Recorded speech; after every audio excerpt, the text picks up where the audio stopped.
Het dek wie lag open, wie squat, er kwam water in. Dat vocht komt in de constructie en dat tast het water en zie je een soort betonrad krijgen. De bunker wie eens kleer voor de sloop, maar daar stutst de stichting Behoud Bunker Koehol een stokje voor. De enige bunker in de zeewerende kering en dat vonden wij dat moest behouden blijven. Maar subsidies van de gemeente en provincie en donaties is de bunker opknapt. We hebben alle loslerende delen hebben we voorthalen. We hebben van binnenuit begonnen, hebben we renoveerd, toen hebben we het dek halen, dat hebben we vervangen. En we hebben weer zo volle mogelijk proberen in originele staat te brengen. De bunker zien het nu als informatie- en educatiecentrum en is 6 keer per jaar open of op afspraak. Wat je zien kennen, dat zijn alle foto's van vroeger.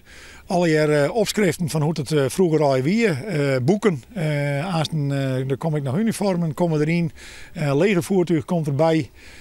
Echt om te zien van nou, zo wie het, zo waar er leeft. En dit weer de bedoeling van deze bunker. Als de vliegtuigen van de geallieerden uit Engeland hier naar Nederland of naar Duitsland gingen, dan kwamen ze hier over de Zeedieken heen. Nou, dit weer dus een post. Die werd artillerie geschud bovenop stier. En die waren ze inzeind door hun post, de Duitse post dus op de Schelling.